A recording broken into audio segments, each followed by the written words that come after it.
What's up, everybody? It is that time of the year again for us to talk Game of the Year. We are Press X's Start, and we are a gaming podcast about inclusivity and its place in gaming.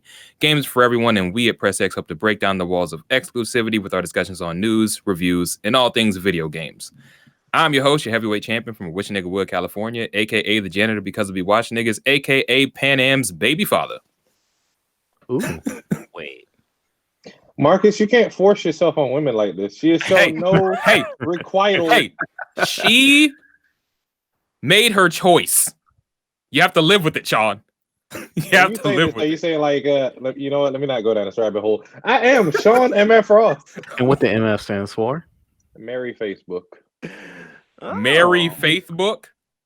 That too, sure. Why not? Why not? Okay. Is that like a Christians mingle thing? Yeah, I was literally the same thing. Christian niggas only. Not Christians only. When black You wanna- meets Christian mingle. You want to ride some dick for the Lord? What the fuck, Marcus? With that, I am DJ, aka Sexy Bad Choice, aka.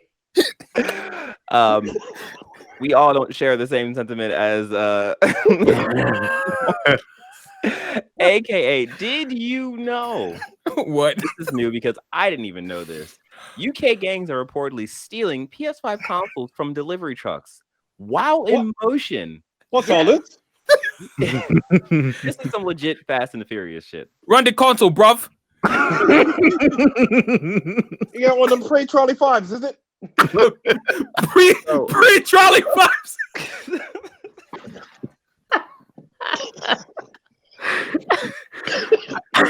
If you didn't know and you couldn't tell, we're actually pretty popular in the UK. We're probably gonna love this, or we're not gonna be popular in the UK. Our numbers in the UK are about to drop exponentially. Anyway, you know how niggas dropped Valhalla after Cyberpunk came out? They're like, I don't want to play with you anymore. They're gonna be sitting there like, no. Anyways, the Times has initially reported that at least 27 different incidences of gangs breaking into fast-moving lorries to steal various expensive items has come up. This includes PS5, TVs, cosmetics, mobile phones, and cigarettes. They stealing that Fenty over everything. Yo, that is wild. And like the screenshot they show is of the typical Fast and Furious scene where there's some kind of sports car and it's like fit just under the a truck that's on the highway. Is Vin Diesel involved in this? He might. Statham. Yeah, it's Statham. Because we know Vin Diesel wouldn't be able to do a UK accent if he tried. Is that Idris? Yo, For our friends stateside, a lorry is an 18-wheeler.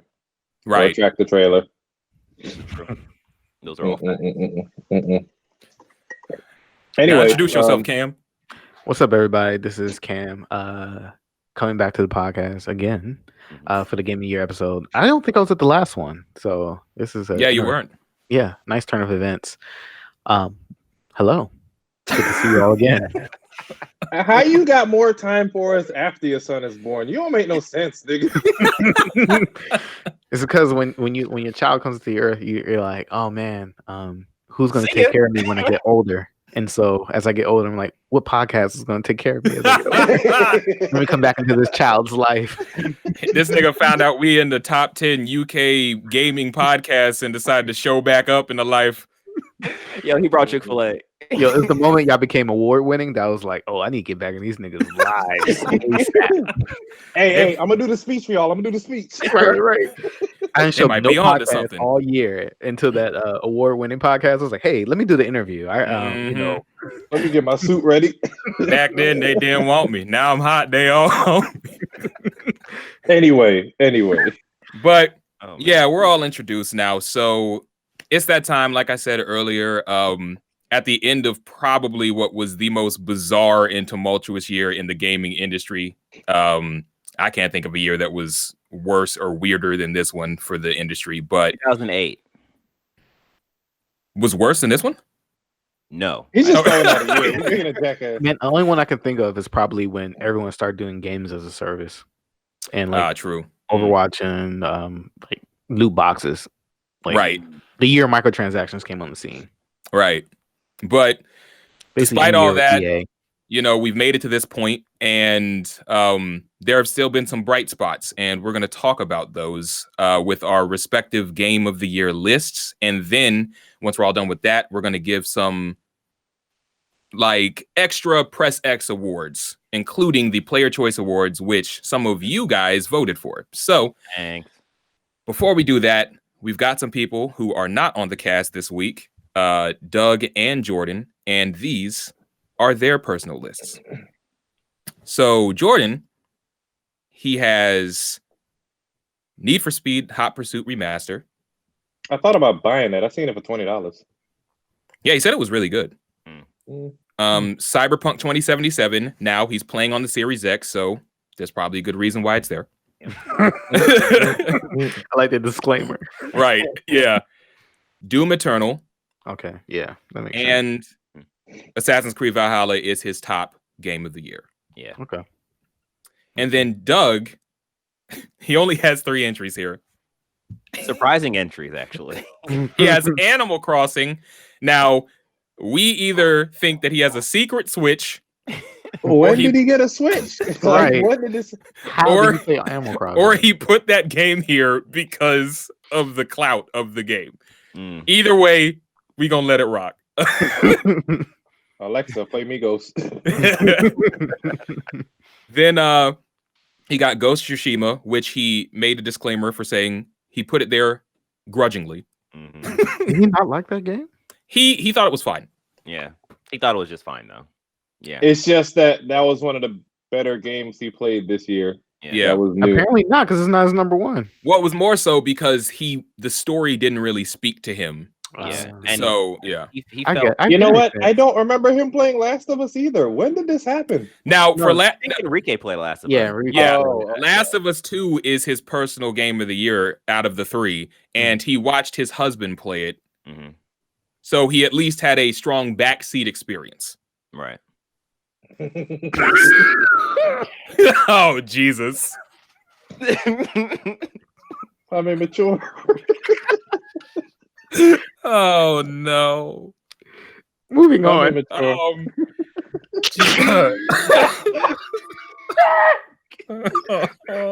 hate you, Marcus. I didn't make the joke.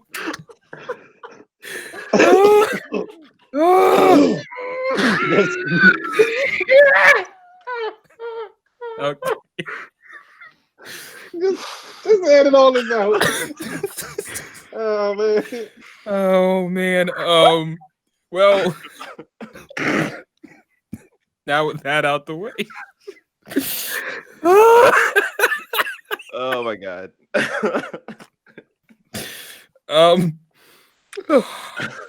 Quiet coyotes. Quiet coyote. Yes. Quiet coyote. Wait, did y'all see Soul? Yes, I did. That's why I was like, ooh.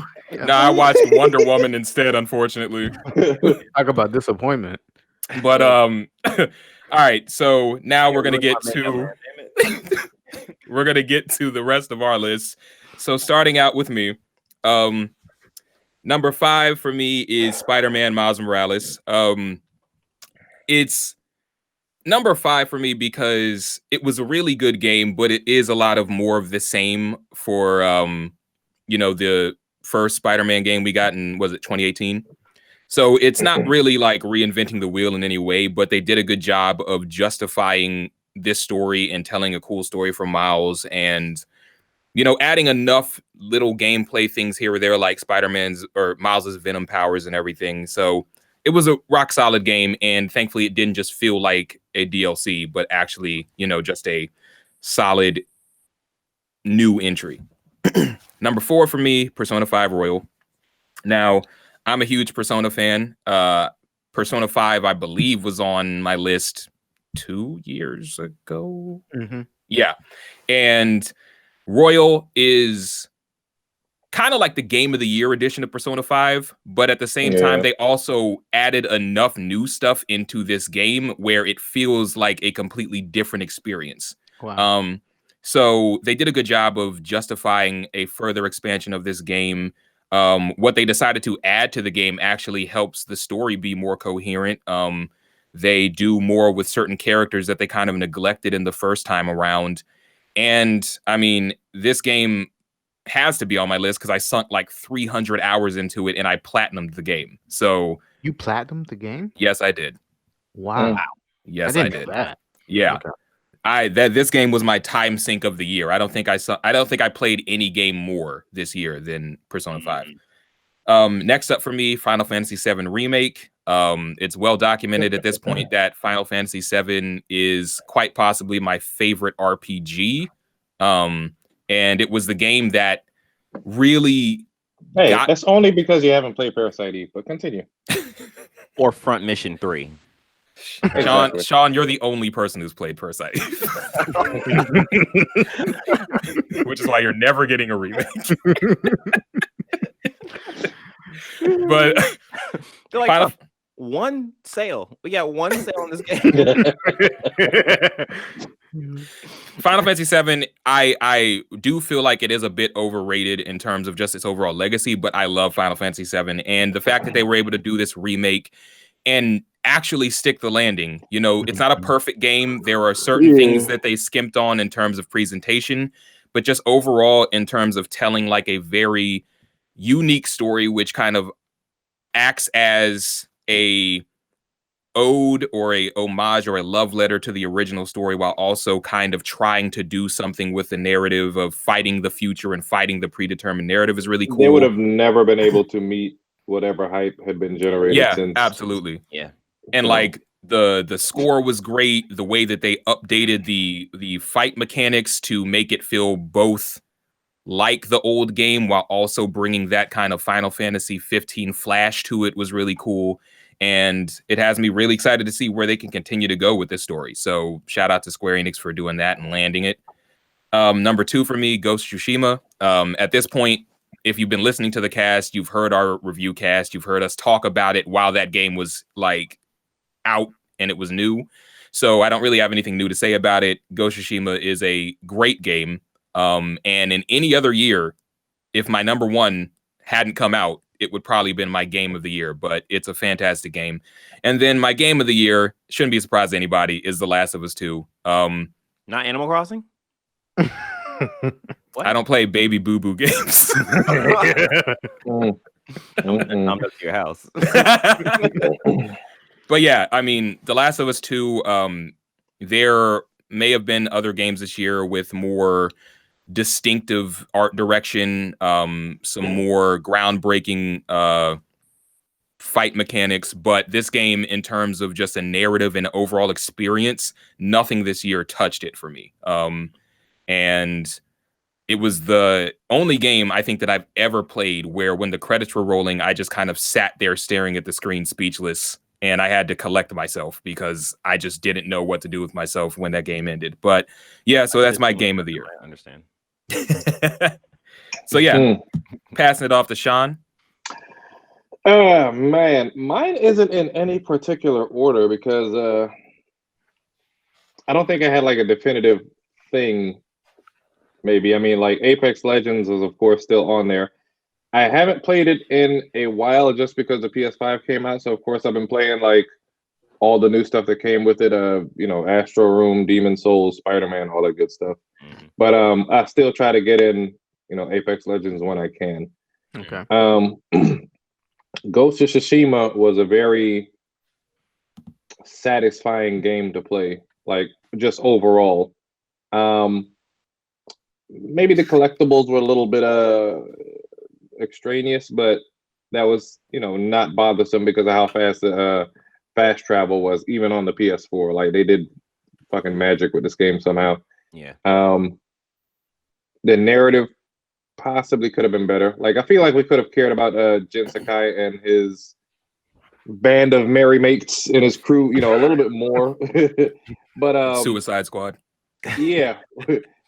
But I can't see anybody having any major complaints about Ghost of Tsushima, other than it could have been shorter. Maybe I feel like it dragged on in the middle just a little bit.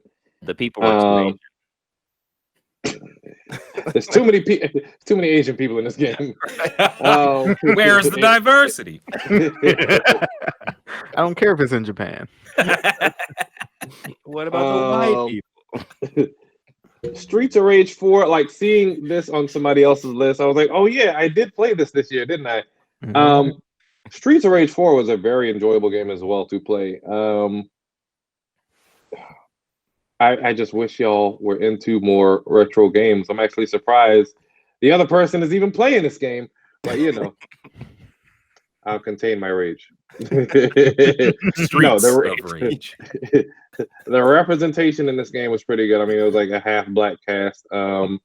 It controls solid. It was a, you know, they put a lot of TLC into this game. It wasn't a slap up thing where they were just trying to cash in on the name Streets of Rage. That's good. And then, between these two, you know what? I'm gonna put The Last of Us 2 as number 2, surprisingly. There's nothing I can really say about The Last of Us 2. I mean, it tugged everybody's heartstrings. I was distraught within the first 2 hours after they killed Joel. Wow. I didn't want to. I had put the granted. Joel is not a good person. He deserved that shit. However, it's almost like consequences.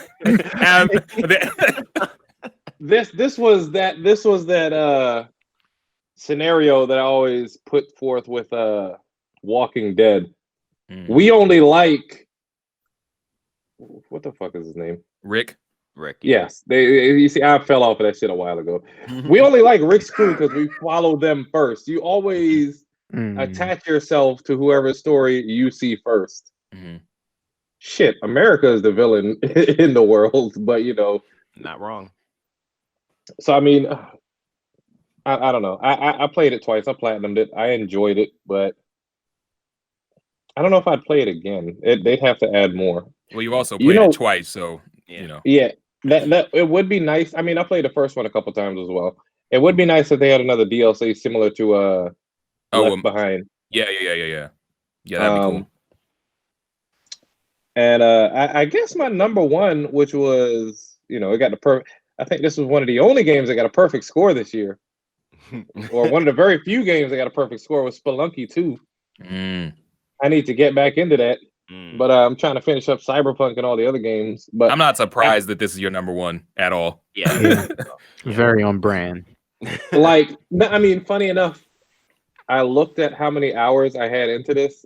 You know, the original at least, it was a couple hundred hours. The only other games that I had more hours in was I think Binding of Isaac, which was like some ridiculous amount. Yeah, and I played that a lot on the PlayStation as well as the Switch. I bought it on the 3DS. Like, so I bought the game like 3 times. Oh wow! But Spelunky 2, you know, or the first Spelunky was third as far as, you know, how much hours I played. But it's not a game that's meant to be played as much as an Apex Legends. This is a single player game, so you know. But I highly, highly recommend, you know, if you like platformers, if you like roguelike games, or anything that'll just test your skill level, not like, you know, let me not throw out shots. A Gundam, you know. But no.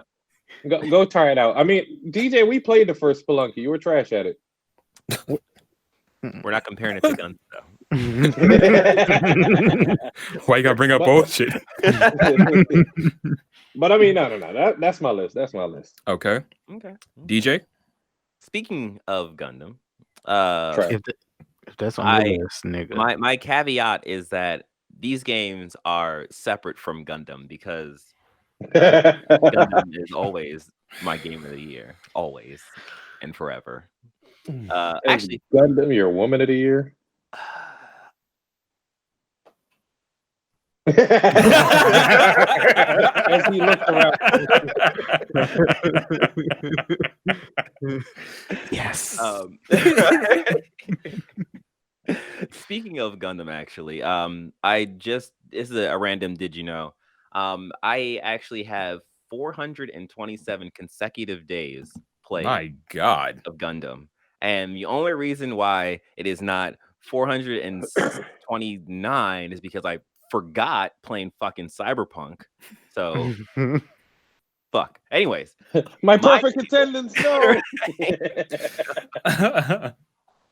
So my games of 2020. Oh, this is 2019. So actually brought up 2019 just to see like what my games were for last year, and I had Gauntlets on there, had Call of Duty Modern Warfare, I had Anthem. I forgot Anthem came out last year.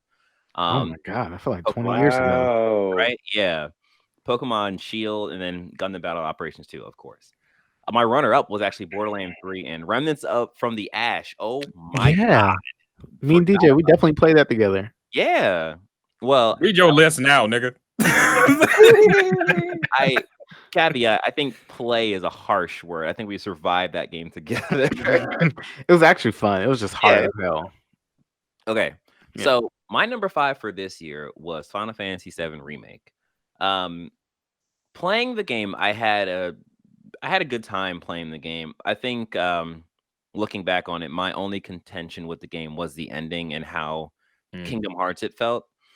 And yes, Final Fantasy was before Kingdom Hearts, whatever, blah, blah, blah. I don't care. Anyways, it did that thing where it's just like, I feel like I should understand what's happening in the end, but I had to watch a video to understand what was happening in the end. And that just kind of rubbed me the wrong way.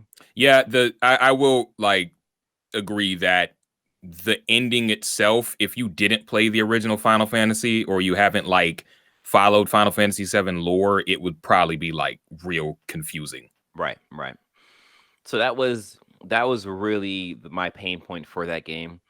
Overall, I really enjoyed it. I love the combat. Like once I actually understood like you can do combos in this game, I was like, I didn't expect that, and I will be doing those all the time. So Tifa was my main. So yeah, like that's my number 5. Like I really like that game, and I also can't wait to see what they do for the next one, and if they are going to stick with this like remake the future kind of thing. So we'll see. My number 4 is The Last of Us Part 2. So, just to pair up what Marcus said, like this, and Sean as well, like this game had like a wonderful narrative. It was one of those things where like after you beat the game, you really sit and think about like what happened and like what you experienced, and like that's one of those things where like although I don't put this as my game of the year because I felt the narrative was the strongest thing for this game. I didn't think the other aspects of the game was as strong as the narrative. So I always put points towards like game mechanics and stuff and so on. So like, and then like my thing that I remember from Last of Us Part 2, 1 is the narrative, 2 was fuck stealth. So you can burn for free. Right. My hands don't need stuff. Shoot that dog in the face. Right. My number 3 is Spider-Man Miles Morales.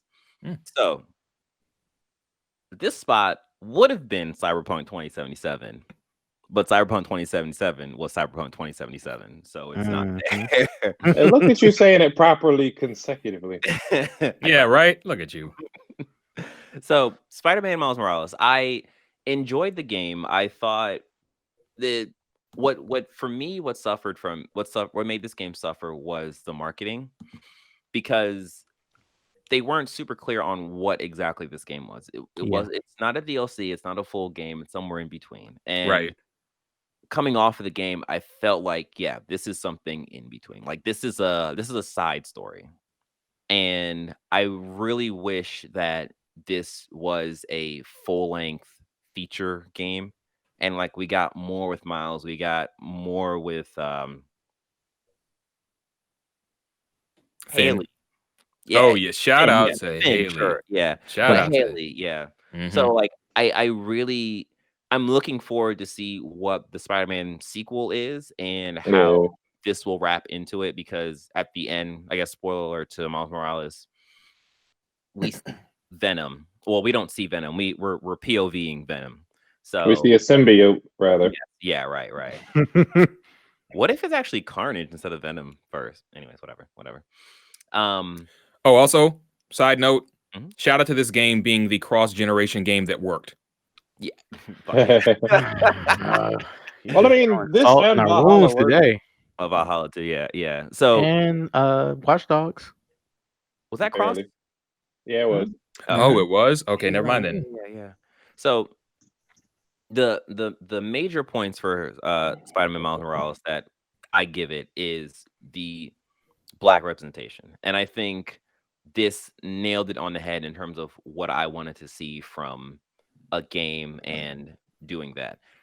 The issue that I had, and it's that thing where we're going to include it just to make sure that it's there, but it should have been fleshed out a bit more, was the whole Black Lives Matter mural thing. We talked about that though.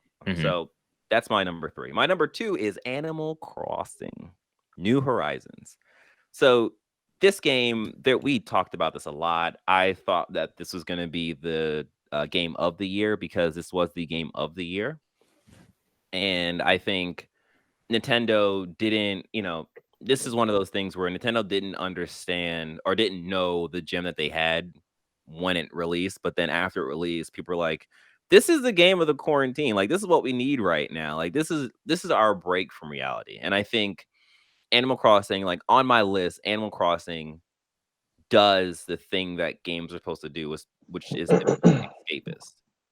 And I feel like for the time that Animal Crossing came out, like it was the thing that everyone went to just escape the crap Trump was spewing, to escape the fact that Corona was just making us all, like, keeping us all inside, and like a lot of people just wasn't used to that and they didn't know how to cope with that. So I think Animal Crossing deserves a special place for the games of 2020. I agree. My number 1. Oh, also Animal Crossing, like there's the game side to it, and then there's the meta side to it, where people started using Animal Crossing to make podcasts, to like Joe Biden had a Joe Biden island in Animal Crossing, which is fucking ridiculous. Yep. And then, of course, instead of being Nintendo was like, what the fuck are you guys doing? That's not how this works. And shut all that down. We only condone harsh capitalism within the world of... We are Nintendo. Anyways, my number 1 is Ghost of Tsushima. This game spoke to me on all levels. If you remember, I was very harsh on this game when seeing previews, because it was, the stuff that they showed was pretty much just gray, white, and a speckle of red. And like, why are you doing, like, this game is supposed to be beautiful, but like what you're showing me isn't beautiful. And for me, playing the game, I actually do appreciate how they previewed the game, because when I first hit the golden temple, I was like, fuck, I need to put shades on, because this is fucking amazing.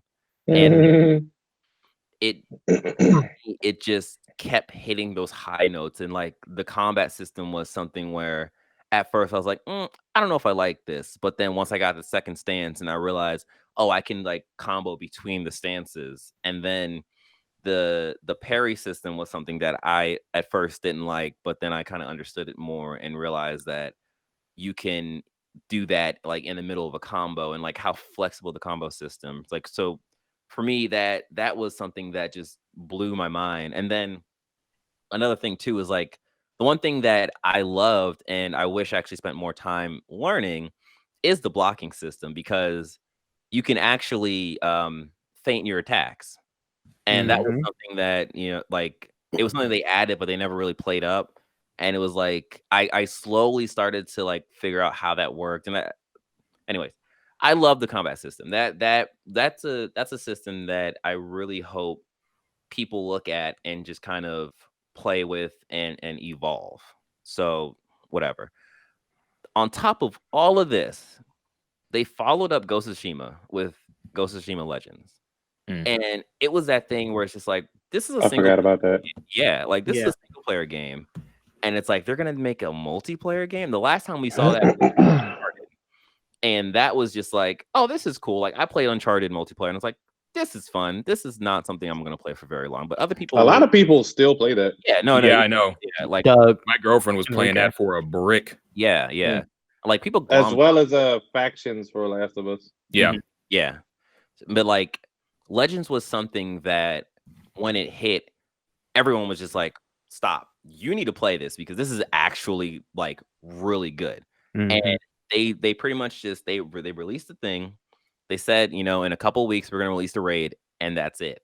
And they follow that plan, and it's just like the raid hit, and it was awesome. I didn't play it because I think I was playing something else other than We just got no other games. It I was haven't played Genshin. either. You were playing Genshin. Genshin. Yeah, Genshin gets honorable mention, but their loots or their microtransaction shit is fucking shitty, so I didn't put it on there.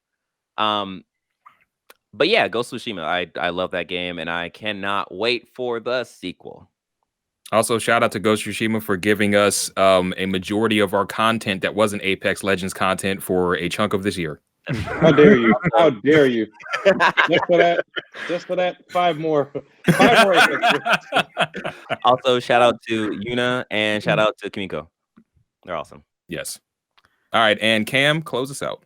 All right, so my game of the year, starting first with or my list, starting at the bottom is Immortals Phoenix. So this was a surprise addition, and it was added literally within a matter of a couple of days. So it's on the Switch sale for like $20-something. I got it further reduced by using my coins, and I was like, why not? And I played this game. Wait. I don't think I've ever used my coins for the Switch. How does that? You just like when you're buying it, you can apply it to this, sale. You can buy it to the purchase. Okay. Yep. So the game was like originally $30. I got it for like $25. So even better. You have by the do you remember? I had like a little over 1,100. So I know you got more because you never use yours. I need to check that. Yeah. Okay. Yeah, I've used mine already. So yeah, but go ahead, Cam. Go ahead. Yeah. So in playing this, so already starting this year playing 2 out of 3 Ubisoft games, you can clearly tell this is the more superior one. I will bet my money that this game is better than Valhalla too. They did say it's a more streamlined Assassin's Creed.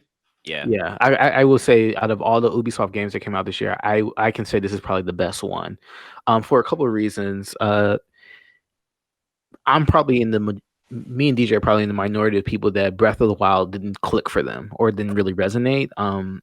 I just didn't like it. And then when I played Genshin Impact, I liked it for the reasons that Breath of the Wild didn't connect with me. However, because of Genshin Impact being very heavy on the microtransactions, it is a free-to-play game. The UI is god awful. It broke the immersion for me, and so Phoenix here. Insert Phoenix. I booted it up probably at 3 a.m. on the day after Christmas because I'm up. I have a baby, and within minutes, I create a character. If you know me on this podcast, you know that's number one way to get me to play any game is let me create a character. Literally any game. Any game. It can be trash. And as long as I can make a character, it's game of the year. And so I make my character and I get into the story and the world, and I'm hooked immediately. I've been playing it probably nonstop from 3 a.m. up until the point where we started doing our pre-production for today's podcast. And one of the reasons why I love it is now videos I've seen comparing Breath of the Wild to Phoenix is Breath of the Wild is more in depth than Phoenix, of course. But one of the reasons why this game is great is because it has a combo system, no weapon durability. The mechanics of Breath of the Wild that felt like very burdensome are gone here. And so you just fully immerse in gameplay. And because the world is less punishing than, for me, the world's less punishing than Breath of the Wild, I feel more incentivized to actually explore the world. So, in Breath of the Wild, you go somewhere and you don't got the right shield, you getting clapped like immediately, you know what I'm saying? And this is like the first 5 minutes of the game. And so here it feels less punishing. Combat feels more intuitive and rewarding. The puzzles, for me, make more sense. So I don't like to just do puzzles just because and be like, I'm playing a video game. I don't want to be like punished. So here the puzzles feel more intuitive and they don't punish you. You can actually get through these vaults easily. Yeah. So I like it. It is consider what I played this year. This is a strong contender for number 5 for late entry. Next, go ahead. Jump to the next game. What did you think of the humor in the game? I don't care for it, but the reason why I don't care for it is I hate jokes. It's the humor. It feels like they're trying too hard. Yeah, it's the humor of trying to be funny, and it's Greek mythology humor. Yeah. So chances are you've seen it done better in 20 different forms of me. So for example, it's like, yeah, it's Zeus and Prometheus, but I've seen a funnier Zeus and Hercules in the Disney movie. I knew you were gonna say that. Yeah. I've seen funnier versions or better versions of these Greek gods throughout the ages, like God of War and probably Hades, even, all those other games. So to me, it's just like, okay, whatever. But I'm playing it at night with the sound down, so that already lets you know I'm just playing the game. So, number 4 is Wastelands 3. So earlier this year, I finally beat XCOM 2. I like real-time strategy games. It's my jam. Where people play like side scrolls or everything. I do real-time strategy, so I haven't beat Fire Emblem or anything like that. But I love it. So this game will be higher on my list. So here's the world. It's a dystopian universe. You get to make your own characters. I sense a theme here. And then you have several different weapon types, and you have so much build diversity. It's crazy. So you can use melee weapons like swords and branches. You can use shotguns. You can use submachine guns. You can use sniper rifles. You can use heavy machine guns. You can use flamethrowers. You can use rocket launchers. All this to do like big damage. And you can do different types of builds where your submachine guns shoot out like frost damage because you're a tech type person. And then it has the what you expect from role-playing games where you invest in certain skills where you can talk your way out of battles. It's pretty cool. It is what people expect when they play Fallout or Outer Worlds, where you could pretty much go the path of least resistance. It's what I was actually hoping from Cyberpunk.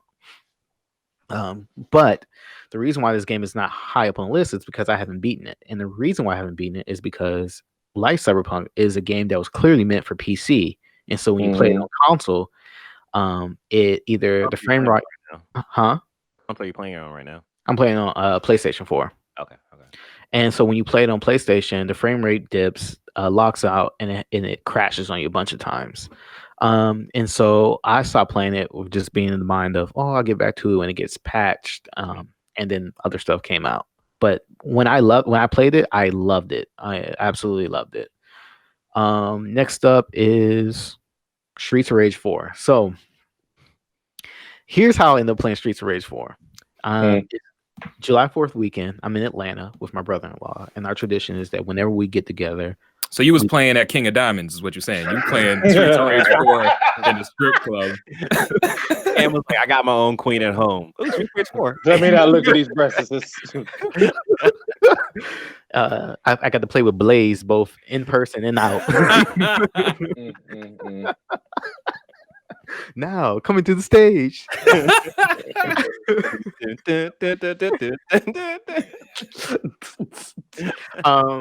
So what makes this game really good was, so my brother-in-law, we have tradition where every play on get together, we play a PlayStation multiplayer game and we beat it. We just commit that we're gonna sit down and beat it. So we were prior to that, we were playing like Star Wars Battlefield 2. It has a multiplayer that you can play together, but it wasn't as like comprehensive as the online version. So I'm just like scrolling through the PSN store. I was like, oh, Streets of Rage, let's play this. I remember it. Nigga, when we load that joint up and that soundtrack kicks in, and you get the I started playing with Axel's daughter. The shawty with the purple hair and the guitar, and he was playing with what's the main white dude's name? Axel, ain't it? Yeah, Axel. It's Axel. No, then what's the black dude's name? Oh, Skate, right? Or yeah. Okay, I was playing with his daughter. Lil Uzi Vert. Basically, Lil Uzi Vertana. Yo, everything it was just phenomenal. It was literally like what I remember playing it on Sega, but more in depth. It gets super hard. We literally ran that joint back probably at least 12 times. Wow. Yeah. Each time trying to get better, get more characters. The bosses are phenomenal. it was the best experience. And then literally the soundtrack, man, it literally just was like when you think about that 16-bit generation. You think about like when you're about to play Street Fighter and that Guile theme loads up and you're like, yo, this is it. The game feels like that. And fun fact, in Jamaica they call him Gully. Go ahead. Because that's what he do. He gets gully on him. It was. I'm not a big let me play games for nostalgia's sake type person, but it was one of those games that hits me right in the feels because last time I played a Street of Rage game, I was playing with my cousins, like 10 or 12, Right. and so it was just that full circle moment, but it was done perfectly. So I love that game. That was fantastic. Removing the nostalgia from it, just from a pure gameplay standpoint, would you not play a similar game that you had no nostalgia connection to? So I would say I would not. Because here's the reason. I heard River City Girls was in a similar vein, which is also highly rated. That's what I've heard. And when I look at the game, nothing about it draws me in to want to play it. Yeah. That's like almost 8-bit though, ain't it? Yeah. That's an 8-bit look. But go ahead. And then I saw Battletoads, which kind of has similar art style, but nothing about it draws me in at all. And I literally remember buying it in the PSN store off the strength of it being, actually for two reasons. Off the strength of it being Streets of Rage, and I know it's Streets of Rage, and I remember you mentioned it casually in the Slack for some reason. Okay. The one time of the year that I checked the Slack, I was like, "Oh, Sean said something about this." So Sean said it must be all right. You see how much weight your word holds, DJ? If I had also mentioned about Streets of Rage 4, I'm pretty sure Cam would have. He would not have played it. He would. No, I would have been like, "Oh, I can't trust this man's been playing Gundam for 2 years straight. I do not trust a thing." Well, if I say, "Hey, this game is better than Gundam," then that's saying something. I mean, that's true. Is it? Is it? Well, because at this point, everything's better. What's your number two? Yeah, my number 2 is Final Fantasy Remake. It is the Cyberpunk game that actually won it. Because like the Cyberpunk genre, people, not the actual. Yeah. No, he said what he said. Okay. No, it is a Cyberpunk genre. It does the world and everything. The look about it does what I thought Cyberpunk would do, and with a sharper graphic. That was like, yeah. So I've never played the original, and so I went into this blind. It plays like how I want JRP games to play or RPG games to play from now on. Like I thought, I like Final Fantasy. What was it? The one with Noctis on them. I like them, but 15. Yeah, 15. I liked it, but it was too action focused, right? And so here was like the balance between like that, like the action, the strategy, and the like active battle time system. I really liked it. This is how Square Enix RPG games should be played going forward. Now, because of Square Enix, they're going to change the battle system every game, unfortunately. But this is how it should be played from now on. I don't know. They might stick with that for this one, at least for the Final Fantasy VII games, at least. I will say that it feels like they've been trying to nail a new RPG system since Kingdom Hearts 2. Yeah. And it seems like they've been slowly innovating and trying different things in their games since then. I feel like this is the system that they're probably going to stick with, but yeah, I hope so. One of the things I really love about this game was it found a way to make me care about NPCs. So in traditional RPG fashion, when you see NPCs, you're kind of just like, all right, am I going to buy something from you? Am I just pressing X to skip through your dialogue? But here it took characters that were in the 16-bit generation, and it kind of just was one-note characters and really fleshed them out. I really cared when Biggs died, when Jesse died. I was distraught. I didn't care for Tifa, but it was more so. It was the reason why Tifa felt fleshed out. I think you mean Aerith, because right. you were on. I was the only one on the Aerith train. Y'all niggas was over there. Tifa. That's right. With basic tits McGee. Don't you dare disrespect her. I'm just kidding. I love Tifa too. I love them all. But with Aerith, the reason why I realized why I didn't like her was she felt fleshed out fully realizing who she was, especially considering like her past, her history, and everything around that. I think I didn't care for. I think she didn't resonate with me because of all these years of seeing like these Aerith memes and like what she meant to like the world and how her death was like the thing. And so finally seeing her, I was like, oh, that's it. You know? Well, I mean, you got to remember Final Fantasy VII was the first RPG for a lot of people, and the first time they're seeing a main character die in a video game like that, the way it happened. It was like Ned Stark getting offed in season 1, but like way before that was even a thing. Yeah. Okay. And what else? I agree with DJ about the thing I can tell this is where the Kingdom Hearts influence came in, because the ending made no sense to me. And it wasn't until we were talking in the Slack and watching videos as well, and I was like, why do I have to do all this to understand the ending of a game? And I never felt like this about a Square game except for Kingdom Hearts, which after 8 games, no one still understands what that game means. See, the difference between that and Final Fantasy, though, is if you actually played Final Fantasy VII, you probably understand. With Kingdom Hearts, you could play the other games and still be like, I don't know what. If you happen to play all of the games, right? The phone games, the pachinko machine. You might still be lost. Right. What I can say definitively is when the next chapter comes out, it is a day one purchase for me, which is now going to be my new, it's going to be a harder standard for me to do that based off of the current state of gaming. Mm-hmm. And then lastly, to get to my game of the year is Ghost of Tsushima. I echo everything that everyone else has said. I think one of the reasons why Ghost is the game of the year is, here's the thing. Everyone has wanted a samurai game. And my fear was that Ubisoft was going to do it first, and it was going to be terrible because I don't want a samurai game to play like Assassin's Creed, Odyssey, you know what I'm saying, or Valhalla. Or I wanted to feel like a samurai, and this game achieved the power fantasy of a samurai. The world makes your samurai sword, Samurai Batman. The other thing I really that really connected with me was just how they did. I feel like they really were in tune with what I think about, like, it's just everything was so minimalistic in a way that made sense.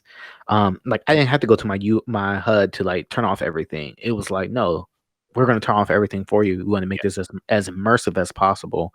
Like the idea of following the wind. It fits with the idea of one, just a beautiful navigation system, but with like Jin's character as he's going to these certain spots in nature to connect with himself, to figure out what life means, what his destiny. It just sounds like some shit they would have done back then. Yeah. Like, okay. It also makes cultural sense, right? Yeah. Yes, and I was just like, I feel this. And then Jin's quote unquote descent from like the samurai path to being the ghost didn't feel like forced. It felt like out of necessity. And it was like as he lost stature with his uncle, he grew in stature with the people who he was actually really trying to help. And I felt that like when Jin lost the thing that mattered the most to him. So for example, like his horse. Yes, horse death. But then when his uncle was like, "I'm ready to adopt you. Give it all up. I'm ready to adopt you," and like what that meant. Like one, seeing how Jin felt like a coward because he couldn't help his dad, and then having his uncle step in to raise him and not judge him because of that one event, and then to have that so close, and still for him to put that aside, it didn't feel like force. It felt like the natural extension of his character. Yeah, this is what he wanted, but he wants his people, his family, his nation to be free.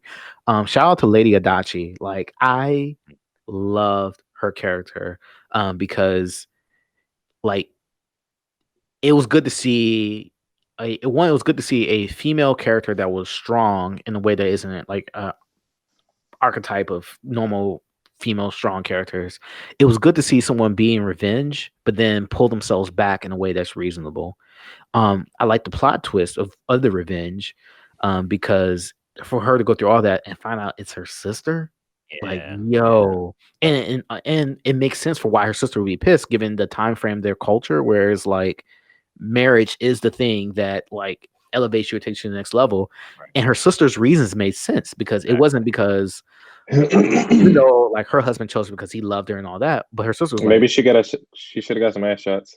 Well, and, but it was like the idea that you may have thought I had the better husband because my husband was rich, but my husband was like a sociopath and he was beating me and all this, and so like it made sense from a narrative standpoint. The stealth was trash. I mean, let's just get that out of the way. I'm sorry, did you say stealth? Exactly. But the combat was phenomenal. Like, man, like there's so much combat diversity that you weren't like, dude. Let me just set the scene, then we'll move on. I would see the dudes from afar away on the road. I would be riding my horse. While I'm riding my horse, I would throw the little, I'll pull up, do the jump off the horse, critical strike, throw down a gas pellet, do the chain assassination, and then like go into the stance like ready, and then you just like everything just felt right. So you pulled game, up, like, everything popped out, aired out, and made it look sexy. He literally did exactly that. Yep. Yeah. No, it's so funny that like you just saying that, and in my mind, I'm thinking like I've never done that combo before. Like my mode of engaging people is I see a group of people, I would pick off the stragglers, and then the ones that are gathered together, I just run up, throw my kunai, and then just crush them. And it's like, yeah, like fuck, that's awesome. Yeah, there was a certain diversity. Ran away because they were like, "Yo, everybody else is getting clapped." Finally, like. Nobody ever got away from me. I shot them down. Yeah, the same. But it was like finally, the enemy AI has the same psychology I would have if I saw a million of niggas that were way better than me get cut up by one dude. I'd literally be like, "Yo, fuck this," and let's get out of here. Like, yeah, I'm handing in my letter of resignation. And like that was one of the only weakness of the game. Besides, some narrative stuff and some stealth was the camera. Like, you go into a tent and try to fight somebody, you were dying because the camera was. There is a scene. The camera was like, "Watch me whip." There's a scene. I think I got a clip of me and DJ playing because I still have ghost clips to upload where we're running around killing people, and I run into a tent to go save somebody, and there's two enemies in there, and I'm like, "Oh my god, there are people in here." And DJ runs in to save me. Like, yeah, the camera was some work sometimes. Yeah, cheeks. Yeah, but all right. Well, that has been our lists for Game of the Year, and now we're gonna go and give out a few Press X awards. Now, for the Press X Worst Launch of the Year for a game or a platform. And we won't really talk about this. We're just going to give it out. And we already know who it is. It's Cyberpunk 2077. Yeah. I mean, yeah, we already know. We can mention Amazon Luna. So we have... What was that? On the list, it was Amazon Luna, Marvel's Avengers, Watch Dogs Legion, and Cyberpunk 2077. My Amazon Luna invite is still sitting in my inbox, untouched. Yeah. And I'll try anything. Right. Exactly. Which says everything you need to know about how much Amazon Luna has worked out. That's unfortunate. Next up, Best Combat Mechanics of the Year. And the nominees are Cyberpunk 2077. That's a surprise, isn't it? Final Fantasy VII Remake, The Last of Us 2, Assassin's Creed Valhalla, and Ghost. And we have all collectively decided on being Ghost for the reasons that you've heard throughout our talks. There's just so much combat diversity. It's a great game. Now for the award that you guys voted on. Drum roll. And we thank you for voting in the first place. We appreciate it. And we're going to keep doing this going forward. The Press X to Start Player Choice Game of the Year is The Last of Us 2. Boo. Read it and weep. Let's do it. How about them reviewers voting for this game, Cameron? Hey, DJ, you can make a graphic for that. Oh, yeah, I'll make a graphic. Yeah. It's going to be Gundam. That's what's going to be. Never mind. I'll do it. And the runner-up was Ghost Tsushima, which, after all, Ghost was right there, and y'all still chose wrong. I mean, look, nigga, you can be loud and wrong all day. So, and that's my choice. It is your choice. And lastly, what will the game? Well, this is less of an award and more of just kind of our own personal thoughts on the year. What will gaming in 2020 be remembered for? And we're going to start out with DJ. What will it be remembered for? I feel like on this list we got Cyberpunk. I think Cyberpunk is the nail on the 2020 coffin, because this was the prince that was promised, and we got here and it was the horse instead of the prince, and you're like, what the fuck? What happened? Where was the game that we thought we were gonna get? Like, they did a excellent job marketing this game, and the game they market was not the game that the majority of people got, and it's a shame. Like, they're gonna be sued now in a class action lawsuit. Like, it's wild. Okay, Cam, what about you? For me, it is patched, and the reason why is I felt like for the games that I particularly tried to enjoy or I was invested in, it was the idea of releasing these games not finished and having to wait till they're patched in for you to enjoy them. So, for example, going back to Wasteland 3, I love the game, but it was not made for PS4. And so I have to wait until it's patched in completely to be fixed. Cyberpunk, same issue. I actually try to like the game. The game fights me, and now I have to wait till next year when it's done being patched to actually enjoy it. Yeah. Before I go on to Sean, I just wanted to be known. Douglas said that he will remember this, or what he'll remember gaming in 2024 is disappointment. Now, Sean. It'll start out with the pandemic. Gaming exploded as far as revenue and profit. Everybody, like, it's been getting more and more mainstream over the years, but it was just forced onto people as something to do during the pandemic. People can only watch but so many movies. And ESPN resorted to esports because they didn't have anything to play. There was a period of time where esports was the only sports.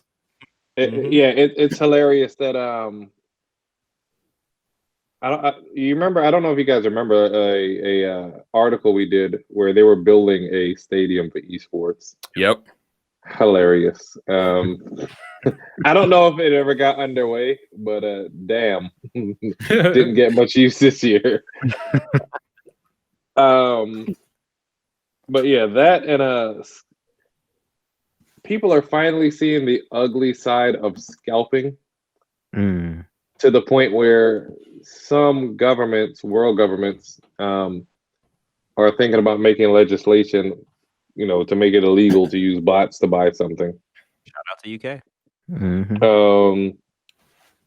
I've been saying this a few times. A lot of people are mad at Sony and Microsoft for not being able to produce a lot of systems, but I mean, that goes hand in hand with the pandemic, as well as for the first time, people actually have to compete with the bots. Normally, you just have to get up, go early, and get in line, swing past the GameStop after work, or tell your spouse to go reserve some shit for your GameStop, Target, whatever. And now, people are kind of mad at the manufacturers and the stores when they are trying to do something about scalping, and bots, but you can't beat human nature. For every lock, there's a key. We're very tenacious and very and very clever about getting what we want. So, everybody will get a PS5 and an Xbox, later on. Unfortunately, Sony built up a ridiculous amount of hype that it didn't even need, to be honest. It didn't even need, and I think it just frustrated people about something that was out of their hands. But yeah, that's me. And for me, I will remember 2020 for controversy.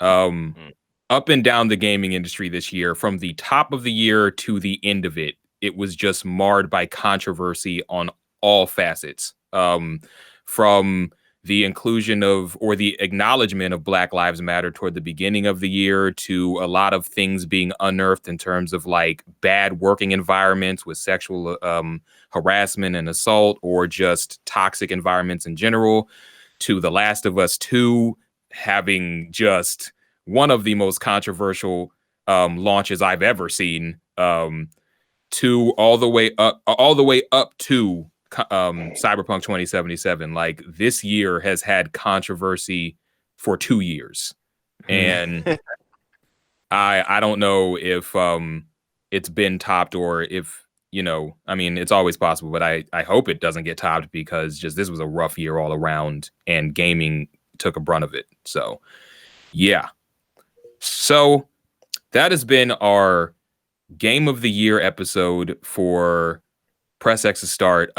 Before I throw it off to DJ, I really want to thank you guys, whether you're a new listener or you've been rocking with us for a while. I thank you for listening to us this year, because it's been a tough year for all of us here, and for you guys, I'm sure. And the fact that you decided to take your time out to listen to us on a weekly basis means a lot. Thank you to the people in the UK who just discovered us and have, like, for the last 2 months, just listening to our podcast and getting us to a point where we're in the top 10 in gaming podcasts in the UK. We don't know where you came from, but we're not going to question it. Thank you. And I hope that you continue to listen to it and share. And kudos to all of you for making it to this point of the year. By the time this comes out, we'll be in 2021. So you survived 2020. Mad congratulations to you. And I hope that 2021 is a better year for you guys. And we will continue to bring you content and bigger and better things in the coming years. So thank you from Press X. So thank you to all the people that voted for the Press X Player Choice Awards. Yeah. Because that was really appreciated. It was kind of last minute thing that we threw together, and people actually came out for that, and we were all surprised. And thank you. Is it my turn? Yeah. This has been a glorious episode of Press X to Start talks about the game of the year. Yeah, sure. Yeah. Before I do the thing that I do, I just wanted to make a note that this is our last podcast of the year. I mean, duh. We will be taking a break the weekend of January 2nd and 3rd. So the next podcast you will get from us will be the week of the 11th of January. Mm-hmm. So we haven't. If anything, you'll be hearing rambles and seeing clips from IG on us. And we still have like a little we have a little PS5 based skit to drop. So there will be things. You won't be without us. So we didn't like die or anything or fall. But yeah, just make sure that you like and subscribe, and you tell all your friends and all your families and all the hated ones too, because even them deserve to hear us. Exactly. Yeah. But with that being said, we hope you enjoyed this episode as much as we enjoyed making it. Don't forget to rate and review us on your favorite podcasting app. Every little bit counts. In case you missed any of this, you can find all the details and more on our website at pressx2start.com. Also, subscribe to our YouTube page, please. Yes, do that. That is essential.